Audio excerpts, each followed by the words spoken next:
ব্যক্তি থেকে পরিবার, সমাজ থেকে রাষ্ট্র, দেশ থেকে বিশ্ব, সবকিছুর চালিকায় রাজনীতি। তাই রাজনীতির 10 দিক নিয়ে রাজকাহন। সাথে আছি শারমিন চৌধুরী, নিবেদন করছে জিপিএইচ ইস্পাত। যুক্তরাজ্যে করোনা মহামারীতে মৃতের সংখ্যা 40,000 ছাড়িয়ে যাওয়ায় এরই মধ্যে এই ভাইরাস প্রতিরোধে মানবদেহে ভ্যাকসিনের পরীক্ষা শুরু করেছেন ব্রিটিশ বিজ্ঞানীরা। করোনা নিয়ে গবেষণা চলছে বাংলাদেশেও। মঙ্গলবার বাংলাদেশে সংক্রমিত করোনা ভাইরাসের জিন রহস্য উদ্ঘাটন করেছে চাইল্ড হেলথ রিসার্চ ফাউন্ডেশন। এই সংকট মোকাবেলায় সম্মিলিতভাবে কি পদক্ষেপ নিতে পারে দুই দেশ? এদিকে দীর্ঘদিন ধরে মিয়ানমার থেকে পালিয়ে আসা প্রায় 11 লাখ রোহিঙ্গাকে আশ্রয় দিয়ে বাংলাদেশ নানা সংকটে পড়লেও এপ্রিল মাসের শেষে ব্রিটিশ প্রতিমন্ত্রী লর্ড আহমেদ সাগরে ভাসতে থাকা প্রায় 500 রোহিঙ্গাকে আশ্রয় দিতে অনুরোধ জানানোয় পররাষ্ট্রমন্ত্রী ডক্টর এ কে আব্দুল মোমেন পাল্টা যুক্তরাজ্যকেই রোহিঙ্গাদের আশ্রয় দিতে বলেছেন। করোনা ঝুঁকিতে থাকা এই বিশাল রোহিঙ্গা জনগোষ্ঠীকে নিয়ে কি ভাবছে যুক্তরাজ্য? এই সংকট উত্তরণের উপায় বাকি? এছাড়া বাংলাদেশ যুক্তরাজ্যের বর্তমান সম্পর্ক এবং ব্রেক্সিট পরবর্তী পরিস্থিতি এবং প্রভাব নিয়ে নানা প্রশ্নের উত্তর দিতে আজ রাজকাহনে আমাদের সময় দিয়েছেন British high commissioner Robert Chatterton Dickson এবং আছেন সাবেক পররাষ্ট্র সচিব শমশের মোবিন চৌধুরী বীর Vikram. Welcome to my show, Your Excellency Robert Chatterton Dixon. Hi, good afternoon. Very nice to be with you. Same here, and welcome, Mr. Shamshir Mobin Chaudhury. And let me tell you, Mr. Shamshir Mobin Chaudhury, you can ask any question to the British High Commissioner. So let's start the discussion about the current pandemic. Your Excellency, death toll passes 40,000 in United Kingdom, and how do you evaluate the way your country is handling the crisis and the way Bangladesh is handling the crisis? How do you compare? Are we on the right track? Well, I think it's very difficult to compare because the conditions in the UK and in Bangladesh are very different. So what I would say, I think we in the UK, obviously we have had a very difficult time dealing with the coronavirus. I think we have now achieved what we wanted to achieve. The big objective throughout the crisis for us was to stop the health service from being overwhelmed, because what we'd seen in other places in the world was what can happen when the virus spreads uncontrollably is that the health services become completely overwhelmed. And the objective of the government throughout our handling of the virus was to stop that from happening. And I think that's been successful. I mean, clearly the death toll is tragic. It's much higher than we would have wished. What we're now seeing, though, is that the policy of lockdown and social isolation that we've been pursuing for the last 6 weeks is now paying off. So the rate of infection is slowing down dramatically. And the Prime Minister was able to announce on Sunday, and then give more detail in Parliament on Monday, to a gradual change to our lockdown posture, which will let more people go to work. It starts to allow the government to think about when it might allow children to go back to school. And it imposes, for the first time, is likely to impose from the end of this month, a quarantine restriction on people coming into the country. So it's a change in our posture, but it's driven, as our posture has been all the way through this, by the science and by the numbers and what that's telling us. Your Excellency, let me ask you that, are you feeling safe staying in Bangladesh? Because we have seen that British citizens has left Bangladesh amidst the suspension of flights. In special flight, they left Bangladesh. So are you feeling safe here? Well, what I can say is that's part of a global program. So at the moment, our government is advising all British citizens anywhere against travelling overseas, which is a sign of how unprecedented this crisis is. That's never happened before in our history. So this is not specific to Bangladesh. This is something that we're applying globally. And what we've been doing is providing travellers, British travellers, with the option of getting home in places where commercial flights have ceased to exist. Now, that obviously includes Bangladesh. There are a lot of British visitors here. So we have run so far 9 special flights for them. We've evacuated nearly 2,000 of them. We've evacuated a far larger number from both India and Pakistan, as well as from other places like Peru and Ecuador and countries, South Africa, countries all over the world. But because in Bangladesh there was quite a concentration of British visitors, we have had a program here. And I think it's likely that we will do a little bit more of this, because we know that there are still some British nationals here in Bangladesh, and we want to help them to get home. And it looks as if flights are not going to resume in the very near future. So I think we will do probably another phase of flights, which gives those people who are left here, who are British visitors who want to get home, the option of doing that. But I would just stress, I mean, none of this is a comment on Bangladesh or a comment on how Bangladesh is handling the virus. This is something that is part of a global program. to enable British visitors to get home, which is our advice to British travellers everywhere in the world. So, as we have already seen that your country is, there are several researches going on in your country about vaccines, coronavirus vaccines. So, how Bangladesh can be benefited from those researches? Can you get any privilege? Can we expect that? Well, obviously, I mean, one of the keys to solving this whole crisis would be an effective vaccine. And you're right, the Oxford Institute is one of the places that has one of the more promising-looking vaccines in trial.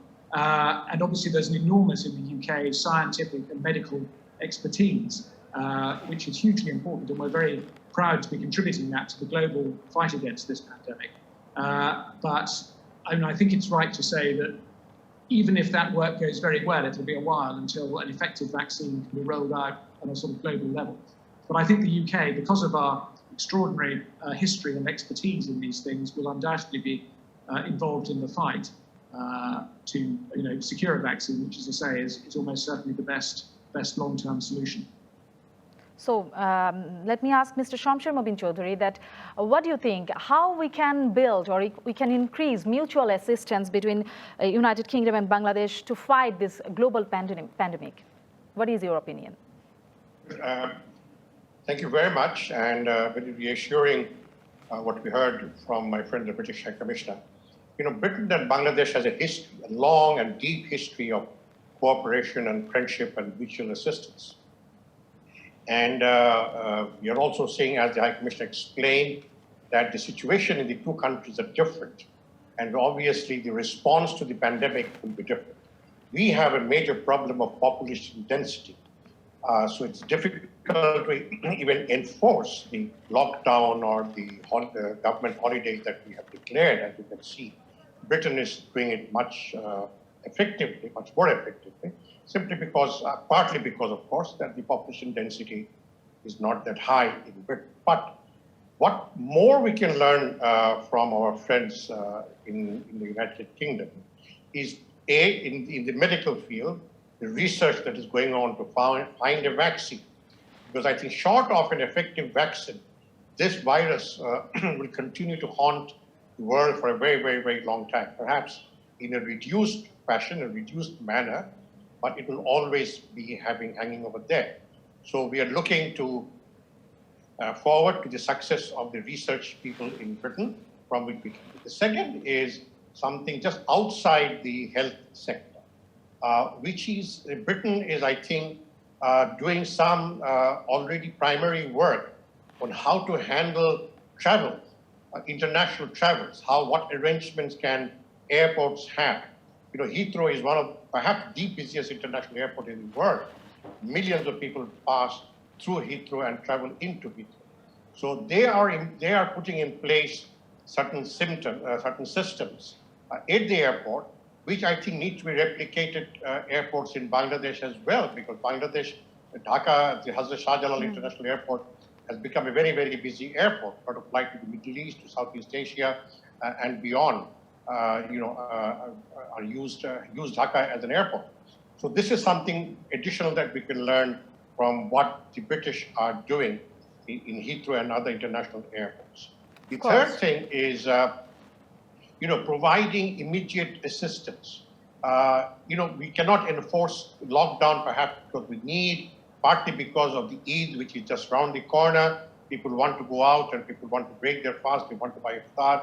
So this is a thing that we have. So what were the measures or additional kind of, I wouldn't say indoctrination, but what kind of advisory, what kind of counseling that the British authorities use that made their lockdown system far more effective than most other places? I'm sure you were hearing Mr. Shamsher Mobin Chowdhury. So can you please explain what kind of assistance in future, what kind of assistance can we expect? Well, I think I can tell you that. We've got an initial program of £22 million, which is about $30 million US. And that's aimed at doing four things. The first is working with partners like UNICEF and the World Health Organization to help prepare the national health system here. So that's the first block of assistance. The second thing we're doing is working with the UN Development Programme to reach around 2.1 million people in deprived urban areas across Bangladesh to help with public health information and basic sanitation. And that, I think, goes to a point that Shamsha was just making about information. The third thing we're doing is working with BRAC to help to empower their network of community volunteers, and there are 50,000 people who will be involved in that. And then the fourth thing that we're doing is working with the United Nations to make sure that the Rohingya camps, which obviously are particularly vulnerable in the south of Bangladesh, and which is a highly vulnerable community living in very difficult conditions, making sure that there is preparedness there. So it's those four direct things that we're doing at the moment. And I think it's likely as the pandemic goes forward that we will probably be doing more of that type of activity, more type of that direct assistance, because we have a large development program here in Bangladesh. It's a very well-established partnership between the British government and the Bangladesh government. From health sector, let me move on to economic sector. That UK is the third largest export destination for Bangladesh, as you all know. So we export lots of things, including ready-made garments. So like every other sectors, our garments industry is facing crisis. So will your country honor the export orders from Bangladesh? Well, of course, it's not a national decision. It's a question for private sector companies. What I would say is that British private companies have been some of the most advanced in the sense that they've been the most committed to ethical trading in Bangladesh. So they're members of things like the Ethical Trading Initiative, the Accord, which deals with things like factory safety. And I've had a lot of conversations both with the BGMEA, the Bangladesh Garment Manufacturers Exporters Association, but also with British companies. And it's obviously an extremely difficult situation for everyone. I mean, this is an unprecedented, we keep saying this, but it's true, this is an unprecedented global situation. And I think companies are doing what they can to make sure that the losses, the difficulties are sort of shared fairly between themselves and suppliers without all of the burden falling on the workers who are least able to do that. And what I found is that two things. One is that companies are very aware of the impact of their decisions on some vulnerable people. And the other thing is that, of course, these relationships between the companies, the suppliers, the workers, these are all complicated and important relationships that have been built up over many years.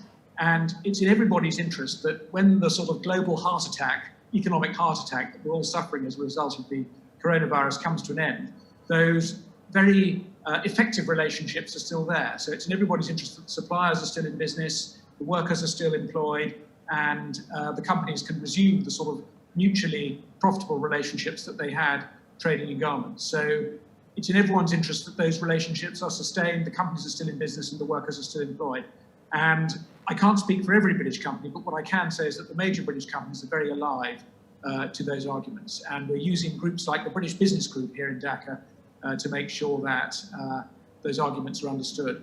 The other thing I just mentioned briefly is that one of the things that we have had in the UK is a big shortage of personal protective equipment for health workers. Mm-hmm. Now, clearly, there is a lot of overlap between the skills that is needed for producing personal protective equipment, PPE, as it's called, and producing garments. And so we're talking to the industry and to our National Health Service about the possibility of Bangladeshi companies becoming suppliers of PPE into the British National Health Service. And it's not going to work immediately, but it's definitely something to consider for the longer term. And we're trying to do what we can to make sure that those relationships are established. That would be great, I think.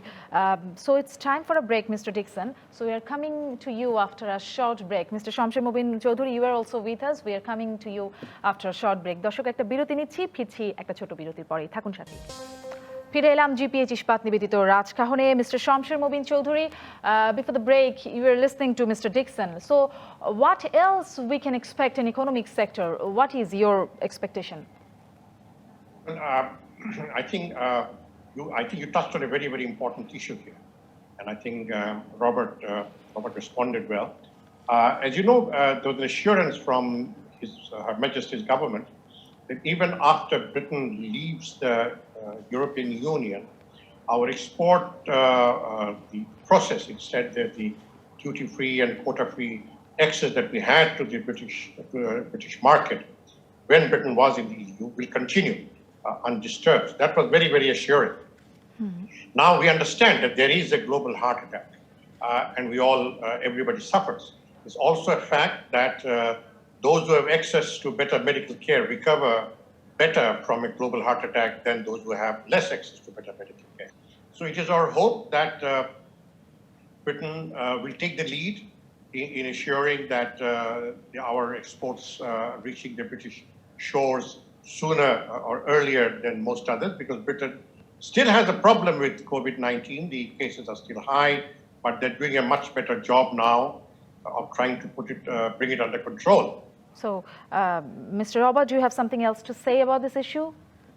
Well, I think I just really reinforce what I said before, which is that, I mean, the companies that do business here are some of the biggest and most important businesses in the UK. They're businesses like Marks and Spencer's, Sainsbury's, Asda, Primark. You know, these are huge companies, and they're very deeply invested in Bangladesh. About Rohingyas, let me ask you questions about this issue. You were saying that from the very beginning that you were concerned about this issue. You know that Bangladesh has given shelter to around 1.1 million Rohingyas, and now they are, as we were saying, they are living in a very congested camps with huge risk of coronavirus. So, what step actually you are going to take about this issue? What is your thought? Well, there's two things on it. First of all, I mean, the key is to enable the Rohingyas to go back to their home in Myanmar with safety, dignity, and on a voluntary basis, which applies to all refugee populations, but applies to this one as well. So we are working hard with our friends and colleagues in the international system to try to help that to happen, with a penholder, as they call it, on this issue in the United Nations Security Council. I mean, do you expect that Myanmar is going to take back their citizens, their people, very soon? Can we expect that? No, I don't think we can expect it soon, if I'm honest, because there's a conflict going on in Rakhine. I mean, there are two conflicts going on in Rakhine at the moment. There's still a small-scale conflict between ARSA, the Arakan Rohingya community, and the Arakan army, which is a separate conflict of separatists. It's not for me to comment on the dynamics of those conflicts, but it is very clear that Rakhine remains a very unstable place, and it's hard to see how you can have refugees going back to a place that is still racked by conflict.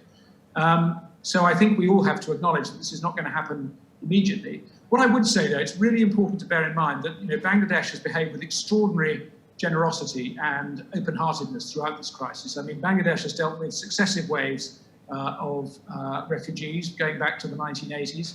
And I think the response has been really exemplary at a time when refugees are under pressure all over the world. I think the rest of the world has a huge amount to learn from the way in which Bangladesh has responded to this very immediate humanitarian emergency. And we're very pleased that we're able to work with our friends and colleagues in Bangladesh, as I said, both on keeping the population alive, sustained in some dignity while they're here, but also trying to find a long-term solution which enables them to go home, which is the key to the key to all of this. Thank you very much, Your Excellency, that you recognized our efforts. Can I ask you that why the big and rich countries like yours share the responsibility of this huge population? Because you know that we are a very small country with huge population and limited resources. Well, we are sharing, with all due respect, we are sharing the burden. I mean, we are the second largest single donor to the UN humanitarian appeal. So, I mean, we think the best way for this community to return to Rakhine is to remain in the region so that it's possible for them to return reasonably soon. In the meantime, the important thing is that they're supported with obviously basic needs like food, sanitation, all of those things, but also that the children are educated and the adults are able to earn a living in a way that gives them dignity and hope for the future. So as I said, we're aiming to support both of those, both a political solution, but also the immediate support that the people need to remain alive. So where is the political solution? Mr. Shamsher Mumin Chowdhury, do you think that proper steps are being taken? Well, before we go into finding a permanent solution to the Rohingya crisis, first let us fervently hope and pray that the coronavirus pandemic doesn't affect the Rohingya camps. That would be a nightmare, absolute nightmare. So many people huddled in a camp, nobody would know how to really handle that. We have been generous, we have done whatever we can, but much more pressure has to be built on the Myanmar authorities to make sure that they go back. Now, the one more question I wanted to ask the British High Commissioner. Britain has been deeply involved, or British people have been deeply involved historically in the tea plantation in Bangladesh. This is a very, very historical link, and I don't know how many more British companies are still involved in tea plantation in Bangladesh. I guess there are some. But the tea workers, under the present situation with coronavirus, they are also very vulnerable. Many of them are not even getting their salaries because the owners are saying that, production is less and the selling is less. But we hope that British companies, if they are still there, would set an example. So let's take the answer from the British High Commissioner very shortly, Mr. Dixon. Well, obviously, again, this is an issue for the companies themselves. What I would say, there's two things. The first is that, I have visited British-owned tea plantations, and the tea companies that I have met, the British, have a very strong commitment to making sure that their workers are properly looked after. And I visited the hospitals that they have on their plantations. I've seen the sort of schools, the voluntary activities that they run. So, my sense is that those companies that remain are large companies. They're ones that are very committed to trading in an ethical way, and they're very conscious in that they have a responsibility for large communities of workers and the workers' dependents, and they are very keen to make sure that they fulfill their obligations to those people. Thank you, Mr. Dixon. We are coming back to you with a lot more questions after the break. Shamsher Mobin Choudhury, you are also with us. দর্শক, corona সংক্রান্ত সচেতনতা বাড়াতে ঘরে বসে তৈরি হয়েছে একটি web series Aynabaji সিনেমার কলাকুশলীদের নিয়ে। এই সিরিজের দ্বিতীয় পর্বটি দেখতে পাবেন একটু পরেই, ঠিক 10:30টায় ডিবিসির পর্দায়। জিপিএইচ ইস্পাত নিবেদিত রাজকাহনে এই পর্যায়ে বিরতি। ফিরে এলাম জিপিএইচ ইস্পাত নিবেদিত রাজকাহনে। Welcome again, Your Excellency and Shamsher Mobin Choudhury. Now, I want to ask Mr. Robert that after some arrests, recent time, after some arrests including journalists and social media activists, you and some other foreign diplomats, including US ambassador and European Union ambassador, they tweeted about the freedom of expression and freedom of media in Bangladesh. So can you please clarify your intention or the purpose? Why did you write so? Do you find any violation of freedom of expression or freedom of media in Bangladesh? Do you find that? Well, our tweet didn't actually reference Bangladesh. Our tweet was simply a reminder to everybody, and we made this explicit in the tweet, that everywhere in the world, freedom of expression, media freedom is really important. And it's particularly important at a time when global populations are facing a massive threat, because in order for people to understand the environment in which they live and the decisions that they need to make, they need to have access to information. And it's very important that the media and independent voices are able to both explain the situation as it exists and also hold institutions of power to account. So we were simply reminding everybody that that is the case. And that I don't think there should be a surprise in that, because for us in the British government, media freedom was a major campaign that we've been running over the last year and a half. And we did a big conference in London last year, because all over the world, journalism and free media and independent voices are under threat. And we thought it was important in the context of the coronavirus here in Bangladesh to remind everybody. So, Mr. Dixon, do you think that this is a regular diplomatic approach? I mean, is it very usual for the diplomats to tweet on social media? Because, yes, of course, can you please answer this? There's two things I'd say. One is that it's very absolutely the job of a diplomat is to promote the views of his government in the country in which he's accredited. So it's completely normal for us to make clear what the views of our government are. The British government has been a very strong supporter internationally of free media for forever, but it is a particular campaign that we've been running over the last couple of years with our Canadian colleagues, in fact. And we're simply using Twitter because Twitter is the mouthpiece of the moment. I mean, Twitter is now a very good way, as we were reminded last week, of making sure that if you say something, lots of people hear it. And I think it's an important message, and Twitter happens to be the most effective mouthpiece in the 21st century. So our job is to promote the views of our government, and Twitter is the medium where we find we can do that most effectively. Yes. I think it's completely normal. I mean, diplomats do this all the time. Diplomats are huge users of Twitter all over the world. Your Excellency, and it's a completely normal thing for us to use this modern medium. Yes, you're saying that it's completely normal, but I'm sure that you have observed that our Foreign Minister has reacted on this issue, terming this very unfortunate and unprecedented. And what will be your reply about that? I think with all due respect, it's not unusual, because our job as diplomats, and Shamsher, I'm sure, as a sort of professional former professional diplomat himself will say that it's the job of diplomats to represent and promote their country's views. And as I said, we use Twitter because Twitter is a good way of making sure that your views are heard. So I don't think there was anything unusual or inappropriate in this at all, if I'm honest. And I don't think there was anything surprising in the message because, as I said, it's a basic principle in a democracy that independent voices should be heard.